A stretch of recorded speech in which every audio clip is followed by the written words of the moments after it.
नंदनवन police स्टेशनच्या हद्दीत 18 फेब्रुवारीला एक घरफोडीचा गुन्हा घडलेला होता। त्या गुन्ह्याचा आम्ही समांतर तपास करत होतो युनिट 3 कडून। समांतर तपास करताना आम्हाला गोपनीय बातमीदाराकडून माहिती मिळाली की आरोपी अमोल चंद्रशेखर चाफेकर यानं सदरचा गुन्हा त्याच्या साथीदारासह केलेला आहे म्हणून आम्ही आज रोजी अमोल चंद्रकांत चाफेकर याला ताब्यात घेतलं व त्याच्याकडे तपास केला असता त्यानं सदरचा घरफोडीचा गुन्हा केल्याची माहिती निष्पन्न झाली। मग त्याच्याकडून एकूण 74 ग्रॅम सोने व 45 ग्रॅम चांदी असे एकूण 4.5 लाखाचे दागिने या गुन्ह्यात जप्त केलेले आहे। सदर आरोपी हा रेकॉर्डवरील आरोपी आहे, सवयीचा गुन्हेगार आहे।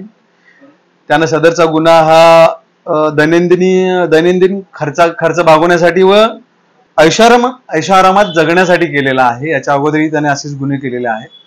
तो सवयीचा गुन्हेगार आहे। मुळच तो रात्रीच्या वेळेला जे बंद दरवाजे आहेत, ज्या घराला बाहेरून कडी लॉक केलेला आहे अशा घरांना टार्गेट केलं जात होतं व अशा घरात कोणी नाही याचा कानोसा घेऊन मग आतमध्ये घराचे लॉक किंवा लॅश तोडून आतमध्ये प्रवेश करून तो चोरी करत होता। सदर गुन्ह्यातला जवळजवळ 99% माल रिकव्हर झालेला आहे। त्यात अजून त्याचे साथीदार आहेत, त्याचा आम्ही तपास करत आहे, या गुन्ह्याचा अधिक तपास करत आहे।